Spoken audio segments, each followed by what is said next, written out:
Tere hommikust! Meil on juba olnud siin Andraga nii põnev vestlus ja arutelu ja nii palju äratundmist ja ma tean tegelikult, et kui me hakkame nendest asjadest rääkima, siis sina tunned tõenäoliselt ka ära seda seost, mis tähendab olla väikeettevõtja ja millised on need väikeettevõtja mured ja rõõmud ja eriti, kui sa tegeled käsitöö valdkonnas, nii nagu Andra tegeleb, on ju.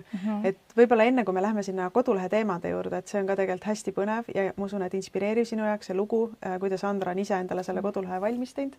Aga korraks puudutaks natukene, tahaks, et see jõuaks, mida me omavahel rääkisime ikkagi ka meie kuulajatele siin praegu, et see, kui keeruline on käsitöö ettevõtjana üldse nagu tegutseda, et mis on need põhiprobleemid ja väljakutsed olnud sinu jaoks?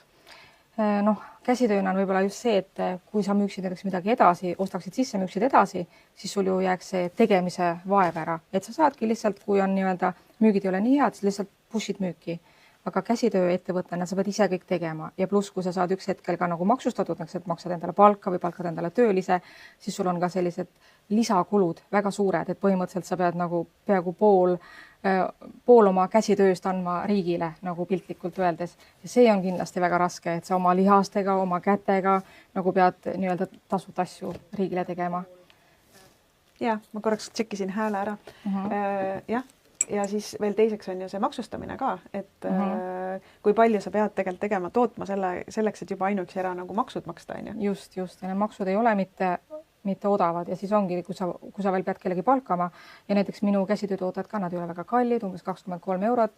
Ja isegi kui ma seesama IT-mehe näiteks palkan, ta teeb mingi paar asja seal, küsib 300 eurot ja kui palju ma pean neid 20 euroseid tooteid valmistama, et see IT-mees mulle ära tasuks tegelikult ja nii on kõigega. Kui ma mõtlen, et mul oleks vaja uut töötajat, siis ma pean ka nagu väga mõtlema, kas need maksud ka annavad mulle lisaväärtuse, et kas see töötaja toob mulle tegelikult lisaväärtust, sest tegelikult kuidagi on niimoodi, et käive küll suureneb, sul on rohkem töötajaid, aga raha väheneb, nii-öelda see puhas kasum.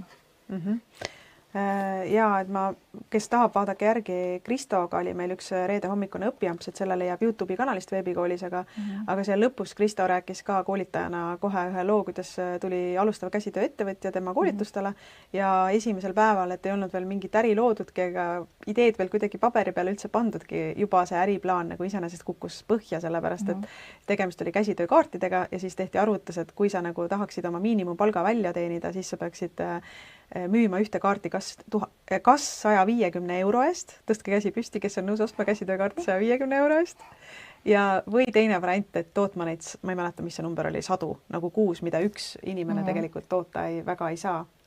Just. Ja. Et see on see väljakutse ja ma ei tea, kirjuta, et kas sinul on ka see väljakutse täitsa reaalsus, et kui sa tegeled võib-olla käsitööga või üldse oma ettevõtlusega, et kuidas ikkagi nagu mõtelda finantsiliselt nii, et sest ettevõtte mõte on ju see, et sul jääks mingi kasum sinna alles. Kas sul on sellega mingeid väljakutseid või lahendusi pakkuda välja, et kirjuta siia kommentaari oma kogemust selles osas. Aga lähme siis kodulehe tegemise peale üle. Et üks sama teema jätkuks on ja võibki öelda, et just hiljuti täna hommikul kuulsin ka üks ettevõtja tegi hinnapäringu, tahtis saada kodulehte ja sai pakkumise siis üle 3000 eurose pakkumise. Jah, see oleks isegi mulle väga palju. Ma ei võtaks seda vastu. Ja teine mure, mis sa just ise ka nüüd välja ütlesid, on ju, et kui sa lased tellida selle kodulehe kellegi käest ja sa ei saa sellist ülevaadet oma kodulehest ja seda haldust ei anta nagu sinule kui kodulehe omanikule üle, et siis tõenäoliselt kaasnevad sulle sellised kulud, et ongi, et on vaja teha mingi üks liigutus, sellest tuleb 300-eurone arve ja küsimus on see, et kuidas sa siis väikeettevõtjana nagu sellega toime tuled. Just, ja kodulehtedel juhtub kogu aeg, et Google uuendab midagi, siis jälle su lehel on midagi katki ja et see on nagu igapäevane elu tegelikult, selline asi. Aga jah, et kodulehe tegemine, see ei ole raske, ta küll aega nõudev ja ma usun, et kõik inimesed, kellele meeldivad detailid, kellele meeldib võib-olla selline disain, ma usun, on väga suur potentsiaal, et nad ka naudivad kodulehe tegemist. Sest nad on tegelikult väga sarnased, et kodulehe ehitamine natukene nagu Lego klotsidest ehitamine ja natukene ka nagu disainimine. Ja ja mingil määral ka nagu keele õppimine, et see nagu oma keel, seal on omad sümbolid, mis sa paned ritta ja siis tulevad nii-öelda mingid tulemused ja see on tegelikult väga põnev, et kuidas sa nagu muudad neid ja siis sa näed, kuidas ka see pilt muutub ja siis ka need väljakutsed, et kuidas ma saan selle lahenduse, ja sa mõtled ja mõtled ja kui sa selle lõpuks välja mõtled, see on nagu jess, hurraa. Hästi võimas. Sinu jaoks muidugi algas see kodulehe tegemine selles mõttes hästi ägedal ajal, jutumärkides ägedal ajal on ju, et algas koroona ja siis olidki sunnitud ühes toas nii-öelda istuma ja see oli parim aeg, et oma kodulehte teha. Vahepeal mul on niisugune tunne, et me vist ettevõtjatena vajame ka niisuguseid lockdown'e aeg-ajalt, et midagi ära teha. Et seda on elu mulle õpetanud, et vahepeal, kui on need perioodid, et kus sa oled töötu, ühiskond ei vaja sind, sa oled mõttetu, su elul ei ole mõtet, siis need ongi tegelikult parimad ajad, kus ära teha suured asjad. Ja just COVID aeg oligi, et mul oli laps oli, kuna ta isa on lätlane, siis ta oli Lätis lukus, ta ei saanud tagasi tulla, ma olin täiesti üksinda kodus, väljas ei tohtinud käia ja mul oli just loodud see ettevõte, koduleht ei olnud, eks ma mõtlesin ka, et kas osta sisse või lasta ise teha, aga lihtsalt ma istusin seal diivani peal ja hakkasin uurima, et kas ma saan ise midagi ära teha ja siis mul kõik päevad olid vabad 6 aega ja siis nii see algas, et samm-sammult põhimõtteliselt. Et alguses mõtlesin ka, et ma ei oska, aga ma proovin vähemalt selle väikse asja ära teha ja siis oli see, et mõtlesin, oi siit ma küll ei oska edasi minna ja siis vaatad sealt menüüdest ja uurid ja aga oota, aga kui ma niimoodi proovin, oi näed, tuligi veel rohkem välja ja siis niimoodi samm-sammult tegelikult täitsa nagu uskumatud asjad sain tehtud lihtsalt tänu sellele, et mul oli aega ja tahtmist katsetada. Ja sa ei olnud varasemalt IT-haridusega, sa ei olnud varasemalt, ei osanud koode kirjutada ega mitte midagi. Ja see oli veel see aeg, kus ei olnud ka chat-GPT abiks, on ju, sa pidid üksinda hakkama saama põhimõtteliselt. Aga selles mõttes internet on imeline asi, et kui otsida, seal on väga-väga palju, et kes mind ka aitasid, et oli vist see kodulehe koolitused, seal olid paar hästi praktilist kodu, ka see sama veebikool, ma mäletan, sealt ma sain mingeid nippe ja asju ja ma vaatasin hästi palju videosid ja tegelikult see kodulehe tegemine võttis mul aega 6 aega, ma umbes tegin seda 16 tundi päevas isegi kohati ja see oli, mäletan, selline periood, et kui ma muidu ei ole alkoholismi mõistnud, et miks inimesed nagu peavad õhtuti jooma, siis ma mõistsin, et mul oli õhtul täpselt see tunne, ma tahan lihtsalt juua klaasi konjakit, et mu mõtted välja lülituksid, sest kogu aeg sa mõtlesid, nii see koht, ma panen sinna selle koodi, selle, kas ma siis saan selle tulema, lihtsalt sa ei saanud seda välja lülitada, et see oli kohati nagu Kirjuta kommentaari, kas sina oled osalenud kodulehe tegemise õpinädalatel, sest siin on minu jaoks täielik äratundmine, nagu et väga paljud kodulehe tegemise õpinädalatel osalejad ütlevad ka, et öösel näevad unes ka on ja seda, kuidas nad kodulehte teevad, et non-stop. Ja siis ärkad vahepeal niimoodi üles, et mul oli, mäletan ka, et mingisugune kuidagi tuli, et hästi suur vahe tuli sisse nii-öelda ja ma ei osanud seda vahet teha väiksemaks. Ja ma ei suutnud seda välja mõtelda, sest ma kogu aeg mu pea käis ja siis ma just öösel tõusin niimoodi üle, et aga kui ma proovin seda ja siis läksingi ja siis see vist töötaski, et tegelikult ka su nagu pea nagu töötab öösel ja ta suudab välja mõelda lahendusi. Väga lahe ja see on näide, kuidas tegelikult saab üksinda, kui just nimelt nagu Katariina ütleb ka, et kui tead, mida otsida, aga et alguses ongi, et kõik asjad algavad ju väikestest esimestest sammudest on ju ja mida rohkem, näiteks praegu nii palju, kui ma sinuga juba nüüd siin jõudsin rääkida 10 minutit kodulehe teemadel, siis ma näen, kui tugev on su teadlikkus. Et sa täielikult orienteerud WordPressi maailmas minu meelest, et sa saad aru, kus mis asjad on nagu ja kus mingid probleeme lahendusi otsida, aga et see ei tulegi sul üleöö naksti kohe, vaid see ongi see, et sa hakkad kuskilt otsast pihta ja siis see pilt hakkab sinu jaoks nagu järjest selgemaks minema. Et põhimõtteliselt nagu ütleme alguses, kui sa pead inglise keeles kirjutama, sa kasutad sõnastiku abi ja sa saad kõik kirjutatud. Täpselt sama on ka kodulehe tegemisega, et alguses lihtsalt sul on vaja nii-öelda sõnastiku abi ja see sõnastik on olemas, ta võib-olla ei ole ühes kohas, aga kui sa otsid, siis ta on igal pool olemas tegelikult. Ja tegelikult ka inimesed on väga abivalmid, eks mingid probleemid olid, kus ma pidin IT-inimestelt küsima abi ja tihti nad aitavad ikkagi, et kui sa ilusti küsid ja nad kohvile kutsud. Ja, et ma olen samamoodi teinud ise, on ju õppinud YouTube'ist ja on võtnud tegelikult minu jaoks õppimine palju rohkem aega, et need, kes on praegu käinud siis kodulehe tegemise õpinädalatel, on öelnud just, et see kiirendus on olemas, sest et sul on see konkreetne nagu samm-sammuline juhised, on ju, kust otsast alustada, mis on need järgmised loogilised sammud, kuhu üldse liikuda ja siis ongi, et kodulehe õpinädalatel ka me teeme kohe alguses need terminoloogia selgeks või vähemalt püüame nagu selle WordPressi loogika lahti seletada, et iga uue asja õppimisel on see loogikast arusaamine minu meelest nii tähtis, et kui sa saad selle suure pildi nagu aru, et mis asi üldse plugin on ja mis asi üldse nagu CSS kood on ja mis asi siuksed asjad on. Ja sellised põhi nii-öelda HTML koodid ja CS koodid ja need ka tegelikult ei ole rasked ja internetis on isegi täitsa saadaval, et mille ma ise tegin ka, et oli see mingi Code Academy või Code Academy või mis ta on. Ja seal olidki just täitsa kursused niimoodi iga päev ja need ei kestnud üldse kaua, ka mingi pool tundi või oli üks selline klass, igal õhtul nagu tegin neid läbi ja seal ma sain teada, mis on nagu suur pealkiri, mis on väike pealkiri, et see peab olema nagu paadi sees ja kõik need nii-öelda sellised põhiasjad ja siis kuidas sa sees saad panna nagu värve, kuidas detaile, suurusi, nii-öelda ääresuurusi, kuidas sa neid kõike paika saad ja see juba andis ka väga-väga suure eelise, sest kui sa juba nii-öelda sellist põhi CSS-i ja HTML-i tead, siis tegelikult sa saad juba inspect elementist, mis on see vasakiire klikk ja sealt inspect elements, sa saad juba sealt väga palju nagu aru, et kuidas teised oma lehti teevad ja sa saad sealt nagu šnitti võtta, et kuidas keegi on mingi lahenduse teinud ja et see juba aitab väga palju, et sellised basic HTML ja CS teadmised on ka, tulevad väga kasuks ja need ei ole üldse raske õppida. See on nagu jah, lihtsalt natuke nagu lugeda mingit uut asja ja need on nagu nii loogilised, need jäävad meelde tegelikult. Ja nüüd sa mainisid just hiljuti ka, et see Grok on ju AI, millega võiks proovida koodi kirjutada, et mina olen kirjutanud praegu ChatGPT-ga ja tõesti nagu CSS koodiga ta saab suhteliselt väga hästi hakkama, et lihtsalt sa peadki oskama küsida, et palun, mis värvi koodi või mingid sellised elementaarsed asjad, mida sa võiksid ise teada, et mis on sinu need kodulehe värvi koodid on ja fondid ja mingid sellised asjad, annad talle selle sisendi ja tegelikult ta kirjutab seda CSS koodi väga hästi, HTML koodiga samamoodi. Et noh, praegu ikkagi maailm liigub selles suunas, et mulle tundub, et programmeerijatel kaob töö järjest rohkem ära, sest et AI teeb selle päris hästi ära. Ja üha enam, et ma just mõtlesin ka, et kui mina tegin kodulehtes, mul ei olnud isegi AI-d, aga nüüd teil on see olemas. Eriti kui teil on ise ka mingid algteadmised, siis ma usun, et AI-ga te saate väga hästi asjad tehtud. Ja nüüd täna sa tegelikult haldad oma kodulehte 100% peaaegu ise, et vahepeal oled võtnud ajaliselt võib-olla kedagi endale appi lihtsalt, aga just. Kirjelda, mis tunne see on, kui sa ettevõtjana sul ei ole nagu käed seotud, sellepärast, et sa ei pea sõltuma ega ootama mitte kellegi teise taga, et noh, sinu jaoks ka ju e-pood on kas ta on põhimüügivahend, müügikanal nagu sinu jaoks või? Kas ta just põhi on, aga üsna suur ikkagi, et ütleme küll, et üks põhimüügikanalitest. Kuna lisaks kõigele muule on ju, lisaks tootmisele, lisaks kõikidele muudele 100 asjale, mis sul ettevõtjana laual on, sa käid tegelikult ka laatadel, messidel ja füüsiliselt ise koha peal müümas on ju. Aga mis tunne see on, kui sa oskad 100% ise oma kodulehte hallata? See on suurepärane tunne, sest et alati kõik sellised errorid, näiteks, et kodulehele midagi katki, need juhtuvad alati nädalavahetusel või kui see IT-mees ütleb, et mul ei ole aega tegeleda sinu probleemiga alles nädala aja pärast, aga sa ei saa oodata, sest et su müügid sõltuvad ju sellest. Ja siis on hea, kui sa nagu suudad ise seal midagi ära teha, et kas või näiteks vana seisu taastada. Et juba et kui sa ise ei oska midagi nagu teha, siis taastad vana seisu ja juba su leht jälle töötab nii-öelda.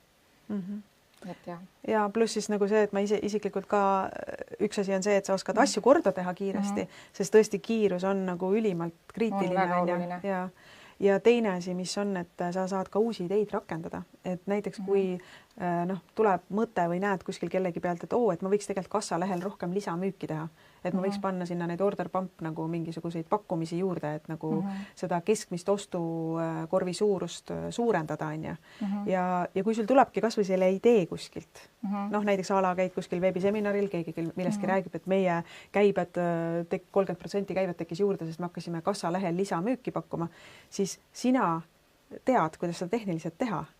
Ja see tegelikult annaks sulle nagu, või kui sa ei tea, siis sa tead, et sa uurid selle kiirelt välja ja sa ei pea nagu jääma kinni sellesse, et ma pean nüüd ootama või mõtlema siin 2 aastat, kuidas ma leian kellegi, kes üldse mul selle asja ära teeb ja selle peale on juba konkurendid ette läinud, on ju. Just, et võib-olla ka, et selle abilise ma võtsingi siis, kui mul oli endal nagu väga-väga kiire, mul ei olnud sellega aega tegeleda, kuigi nüüd ma olen ka ikkagi hakanud ka rohkem ise tegema, sest et IT-teenus on kallis. Ja selles mõttes, et ma alati soovitan, et kui te olete oma ettevõttes hästi algusjärgus, kus teil ei ole veel võib-olla käivet ja teil ei ole midagi, teil ei ole raha, siis see on parim aeg, kus see koduleht valmis teha. Et kui teil veel ei ole midagi, siis see annab väga suure potentsiaali, et tulevikus teil on palju, kui teil see suur asi on tehtud. Ja omalt poolt nagu kodulehe tegijana toetan seda samamoodi, et ma tean, et ma olen ka pakkunud kodulehe tegemise teenust ja kõige keerulisem on pakkuda nendele inimestele, kes ei tea, mida nad tahavad. Aga see on ju loomulik, et kui sa alustad oma ettevõtlusega, ütleme nii, et Töötukassa nõuab sinult seda, ma ei tea, mitme leheküljelist äriplaani, on ju. Tõstke käsi püsti, kui palju reaalselt on realiseerinud see äriplaan, mis sa sinna paberile oled pannud, on ju, et turg on nagu, reaalsus on hoopis teine kui see, mis me sinna paberile panname. Ja alustava ettevõtjana me alles ju hakkame otsima oma klienti, oma niši, positsioneerimist, toote hinnastamist, kõike seda muud. Ja kuidas sa saad minna sellises seisus kodulehe tegija juurde, ütelda, mida ma tahan, kui sa tegelikult isegi ei tea, mida sa tahad, on ju.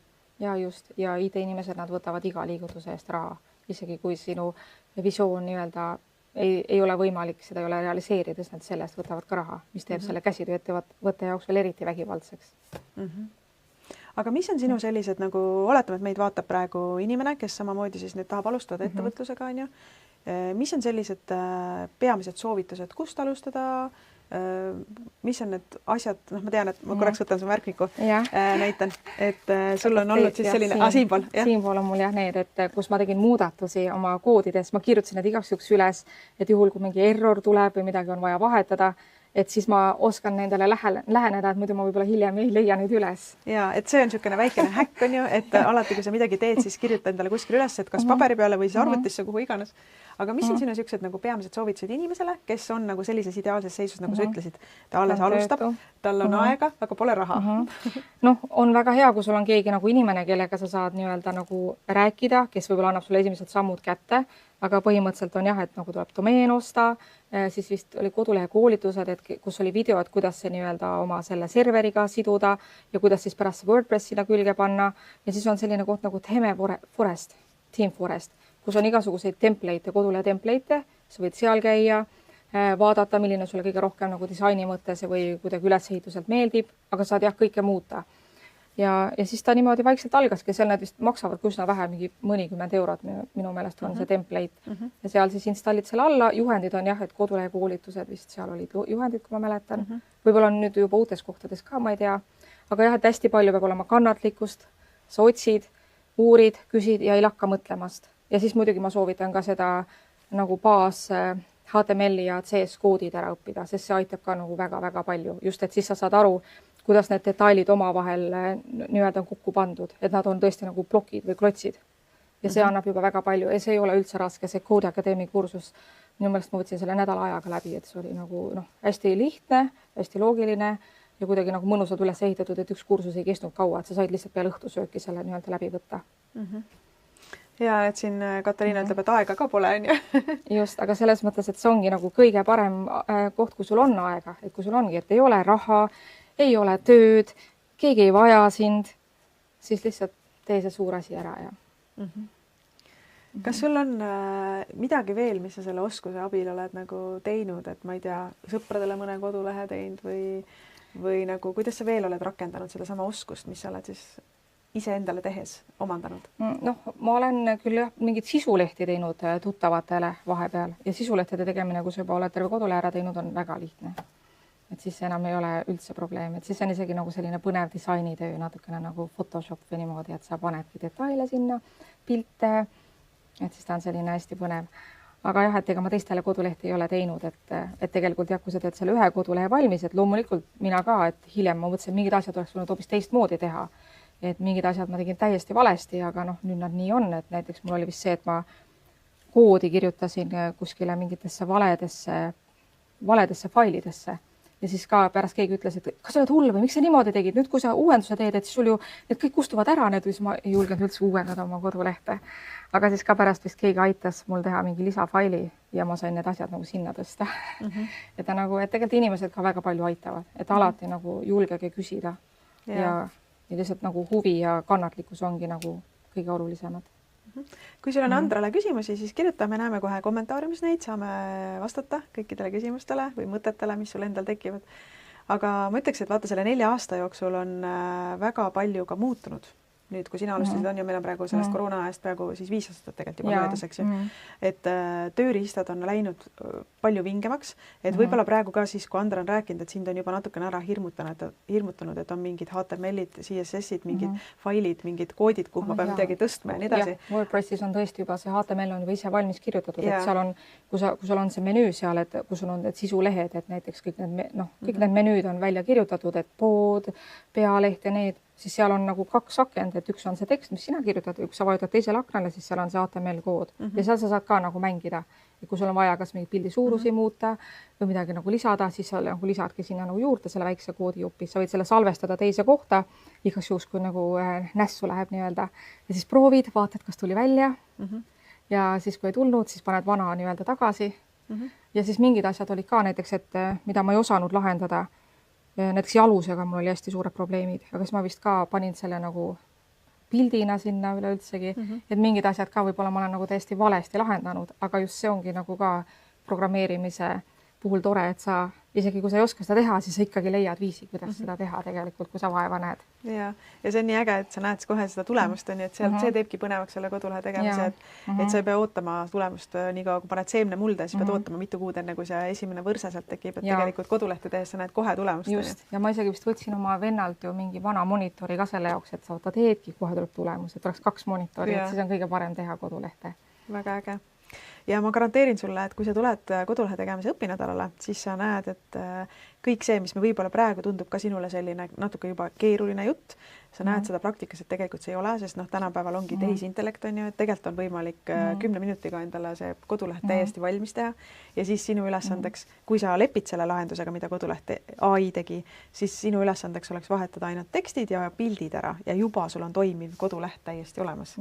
Aga teisest küljest ongi, et kuna me ikkagi enamus ettevõtetel on ju see koduleht selline kõige olulisem tööriist enamasti, kus käib läbi müük, on ju, käib läbi võib-olla klienditeenindus, käib läbi kõik oluline asi, mis ettevõttes olema peab, et siis see oskus, et sa õpid seda haldama ja mida nagu kodulehe õpinädalal osalejad on ka öelnud, on see, et isegi kui nad käivad selle kodulehe tegemise õpinädala läbi, nad saavad nagu üldised teadmised, mida üldse see kodulehe tegemine endast hõlmab ja kui neil äri endal töötab, et neil ongi kliendid, neil on võib-olla nagu pidevalt igapäevaselt vaja tegeleda hoopis muude asjadega, nad on nagu 10 korda targemad tellijad ja nad ei võtaks vastu hinnapakkumisi, mis on näiteks üle 5000 euro, kui nad tegelikult teavad, et see koosneb valmis lahendustest, mis enamasti WordPressis on. Ja, sest WordPressi puhul minu meelest ongi hästi hea see, et ta on nii tavakasutajas sõbralik, et seal on kõik asjad olemas, kui sa seal menüüdes ringi vaatad, otsid, sa leiad kõik asjad üles tegelikult, kus, mis asub.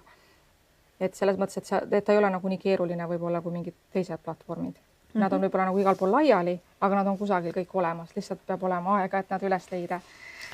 Ja Jaanika küsib hästi põneva küsimuse sinult, et kui kiirelt sul esimene müük tuli? Kusjuures mul oligi niimoodi, et seal oli vaja vist, et alguses, et oleks pidanud olema nagu testleht, aga ma ei osanud seda teha, et kuidas ma panen niimoodi, et see on testleht, et tellida ei saa. Siis ma ikkagi hakkasin kohe laivis nii-öelda tegema, aga mõtlesin, kes seal ikka käib, et keegi isegi ei tea mind. Ja siis oligi, et ma tegin oma kodulehti ja mingi aeg vaatasin, et tellimus, kas see on päriselt niimoodi. Siis helistasin, et ma näen, et olete tellimuse teinud, et muidu ma alles ehitan seda kodulehte, et ma nagu ei oodanud sellist asja. Ja, ei, ma ikka päriselt, issa ma ei teadnudki. See on väga tore. See tuli mingi paari nädala pärast nagu väga ruttu niimoodi, kuidagi keegi juba leidis mu üles ja tegi tellimuse ja mul ei olnud leht nagu valmiski. Väga äge. Paljud kardavad kodulehe tegemise puhul seda just, et oi, ma pean ruttu nagu coming soon panema või peangi seda demo lehele tulema, et ma lihtsalt ei osanud seda teha. Kusjuures, aga see on tõsi jutt, et tegelikult meie lehele ei jõuagi inimesed tüüpiliselt nii kiiresti, sest et kõik see võtab aega, kuni su leht nagu levima hakkab. Aga sinu puhul oli väga äge näide. Ja siis küsitaks, üks küsimus oli siin veel, nüüd ma pean juba siin, näed, Jaanika ütleb, et päriselt, et nii äge. Aga teine küsimus on Marjami poolt, et kas sa soovitad mõnda gruppi, Facebooki gruppi, kus saad kodulehe tegemisel nõu küsida? Ega ma otseselt nagu mingites kogukondades ei olnud, et ma ikkagi täitsa ise pusisin. Aga jah, et ma väga soovitan, ma usun see sama veebikoolitus, siis on see kodulehe koolitused, et seal on nagu tõesti hästi praktilised samm-sammult videod, et kuidas sa lisad WordPressi, kuidas sa lisad nii-öelda oma kodulehe serverisse, et need kõik nagu läbi vaadata. Aga otseselt jah, ma ei olnud ühegi grupiga seotud. Ma küsisin nagu oma tuttavatelt IT-inimestelt alati nõu ja nad tegelikult alati kõik aitavad, et eestlased on selles mõttes hästi lahked. Ja üks grupp on olemas siis Veebid korda, see on veebimajutuse grupp ja veebimajutus hoiab seal hästi sükest kodukorda, et on hästi üldiselt sõbralikud vastused, et muidu mõnikord ütleme veebiarendajad, kes on juba 10 aastat töötanud, võivad muutuda väga ninatargaks ja igasuguseid plärtsuda seal vastu on ju küsimustele, aga näiteks see on koht, kus sa võid alati küsida abi ja väga soovitan tulla ka õpinädalatele, sest seal meil on ka siis selline privaatne, eraldi täiesti loodud õpigrupp, kus ongi alustajad koos, et sa tunnedki, et sa ei ole nagu ainuke loll seal on ju, vaid et kõik küsivad oma küsimusi ja seal meil on näiteks maikuus oli meil üle 1000 inimese tegelikult registreerus sinna kodulehe tegemise õpinädalale, aga oli abiks mingi 6 eksperti ja need vastused tulid nagu ülikiiresti, et see on loodud just spetsiaalselt selleks, et toetada sind ja tõesti nagu ei ole rumalaid küsimusi olemas. Jah, aga seda ma võin ütelda, vähemalt minu kogemus, et ei ole sellist ühte kohta, kus sa saad kõik vastused, et need vastused ongi igal pool laiali, et mina ka, ma vaatasin tutoriale, ma guugeldasin, ma proovisin, noh, ma ei tea, igalt poolt ja ma arvan, ma terve interneti lihtsalt otsisin läbi, et leida mingeid kohti, kust saada vastuseid, et mis olid ka minu jaoks hästi just, et need lisapluginad, et kuidas see maksmine luua, kuidas see nii-öelda, et need robotid nii-öelda ei tuleks su kodulehele, et see tšapta või kuidas nad seda kutsuvad, see panna ja et need olid nagu minu jaoks ka hästi rasked, aga kuidagi need said ka nagu lihtsalt leidsin mingid videod, mingid kohad, tegin ära nagu seal oli, töötab, okei, ma täpselt ei saanudki aru, kuidas ma seda tegin, aga olemas. Siis Rihti küsib, et millised on esimesed 3 sammu, kui midagi ei ole? Kui mitte midagi ei ole. Noh, ma siiski soovitan selle Code Academy kursuse läbi teha, et sa vähemalt mingid baasteadmised saaksid HTML-ist ja see, sest ma ise tunnen, et see mind aitas väga. Ja siis ongi, et teed endale domeeni, siis otsid selle Theme Forestist, et ongi selline koht Theme Forest, otsid sealt endale selle template'i, siis videode abil nii-öelda paned selle omale sinna üles ja siis sealt vaikselt hakkadki tegema. Täpselt nii oli ka minul. Aga mind väga palju aitas see, et mul olid mingid baasteadmised, et sa ikkagi nagu saad siis inspect elemendist nii-öelda sa saad aru, mis seal kirjas on. See on nagu väga suur eelis kindlasti. Et sa ei pea isegi oskama, et kuna tänapäeval see WordPress, et seal on juba see HTML olemas, aga on väga suur eelis, kui sa saad aru, mis need H1 ja H2 ja kõik need nii-öelda nagu bodid ja mis need nagu tähendavad. Et lihtsalt see on nagu oluline ja see ei ole raske. Ja et noh, tehniliselt selles mõttes, et täiendan ka, et esimene samm on ikkagi domeeni registreerimine, et see on nagu aadress on ju, mille peal su koduleht hakkab olema ja seal ei tasu tegelikult üle mõelda ka, et sa saad seda domeeni pärast ka vahetada, sest WordPress on selline sisu, mida sa tõsta ühelt domeenilt edasi. Ja ma ütlen kohe, et veebimajutus.ee, kui sa lähed ja kui sa registreerid seal domeeni ja võtad 3-kuulise selle nagu serveri paketi, sest iga koduleht vajab serveri ruumi või seda majutust ja siis kasuta sellist promokoodi nagu veebikool ja sa saad 3 kuud tasuta endale majutuse võtta ka. Ja kusjuures sealt edasi tulevad tegelikult juba abistavad esimesed sissejuhatavad videod, mis aitavad sul nagu selle loogika selgeks saada. Ja mis seal oli ka, kuskil oli vaata see stagging, mis neil tekkis ka, mis oli ka, et muidu mul testlehti ei olnud, aga nüüd see tuli ja see on ka nagu väga suureks abiks, et kui mul on vaja olnud midagi proovida, et siis sa saad seal nii-öelda proovida, vaadata, kas toimib ja siis kui toimib, siis saad nagu laivi kanda. Et see oli vist Sones tuli see, et mu enda koduleht on Sones. Aga siis võib-olla domeenidega on see ka, et mida mina ise tegin, ma võtsin nagu kõik EE, com ja EU, lihtsalt, et muidu kui sa võtad ainult EE, siis keegi teine võtab EU ja siis juba võib tekkida mingi segadus, et sul tekib konkurent, kes on nii-öelda sinu sellel domeenil. Et alati võta nad 3 ära, kuigi neid teisi ma ei kasuta, aga lihtsalt igaks juhuks, et las nad olla minu käes. Just, sest see on kõige soodsam brändi kaitse, mis sa nagu ise endale teha saad versus see, et kui sa lähed kuskile nii oma brändi, mis need on, et need kaitsed on ja mis maksavad seal võib-olla alates 500 eurot ja nii, et kõige soodsam on alati võtta need domeenid. Ja siis, aga kui tehakse tellimustööd, siis kes registreerib domeeni?